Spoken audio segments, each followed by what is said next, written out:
Hello అండి, అందరికీ తొలి ఏకాదశి శుభాకాంక్షలు. నేను ఈరోజు పేలాల పిండి తయారు చేద్దాం అనుకుంటున్నాను. దానికోసం ఫస్ట్ పొయ్యి వెలిగించి ఇదిగోండి కుక్కర్ పెట్టాను. కొంచెం బాగా వేడెక్కాలి. వేడెక్కాక ఎలా చేయాలో చూపిస్తాను. బాగా వేడెక్కింది.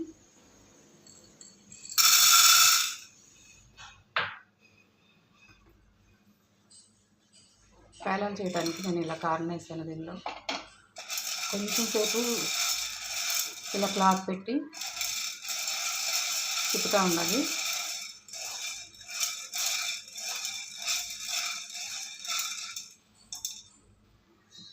ఎక్కిందండి, పాప్కార్న్ పథకం స్టార్ట్ అయింది.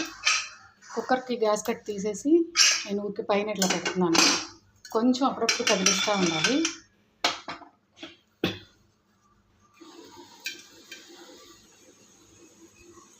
పాప్కార్న్ రెడీ అయిపోయింది.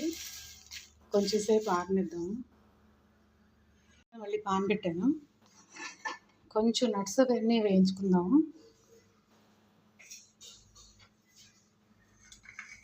బాదం పప్పు, జీడిపప్పు, 2 యాలక్కాయలు. ఇది ఎండు ఖర్జూర నేను కట్ చేసి పెట్టుకున్న ముక్కలు. ఇవన్నీ వేయాల్సిన అవసరం అయితే లేదు. నేను కొంచెం హెల్తీగా ట్రై చేద్దాం అనుకుంటున్నాను. ఇవి లైట్గా వేపుకోవాలి.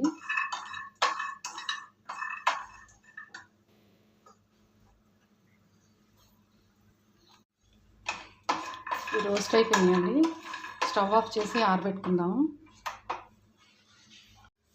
పాప్కార్న్ కొంచెం మెత్తగా మిక్సీ వేసుకుందాము. ఇవి ఆరిన తర్వాత ఇవన్నీ కూడా మిక్సీ వేయాలి. మిక్సీ వేసానండి. ఇలా పౌడర్గా చేసుకోవాలి.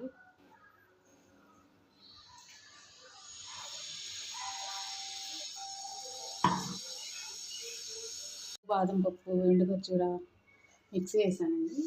ఈ పౌడర్ కూడా దీనిలో కలుపుతున్నాం. ఇలా కొంచెం బెల్లం యాడ్ చేసుకోవాలి. బాగా కలుపుకోవాలండి. తరిగిన బెల్లం ఇది. మా అమ్మమ్మ వాళ్ళ టైంలో రోట్లో వేసి దంచేవారంట. మనకు ఆ ఫెసిలిటీస్ అవి లేవు కాబట్టి నేను బాగా కలుపుతున్నాను. తురిమిన బెల్లం వేసుకోండి ఒకసారి. ఒకవేళ బెల్లం కొంచెం ఉండలు ఎక్కువ ఉన్నా కూడా ఒక్కసారి మళ్ళీ మిక్సీ పట్టుకుంటే సరిపోతుంది. కంప్లీట్ అయిపోయిందండి పేలాల పిండి. నేను స్వామి దగ్గర కూడా నైవేద్యంగా పెట్టాను. ఈరోజు తొలి ఏకాదశి అండ్ శయన ఏకాదశి కూడా అంటారు. ఈ రోజు నుంచి శ్రీ మహావిష్ణువు పాలసముద్రంలో శయనిస్తారు.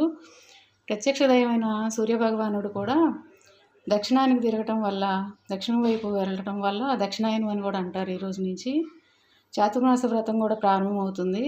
తొలి ఏకాదశి మొదలుకొని కార్తీక మాస శుక్లపక్ష ద్వాదశి వరకు, అంటే క్షీరాతు ద్వాదశి వరకు స్వామి పాలసముద్రంలో శయనిస్తారు.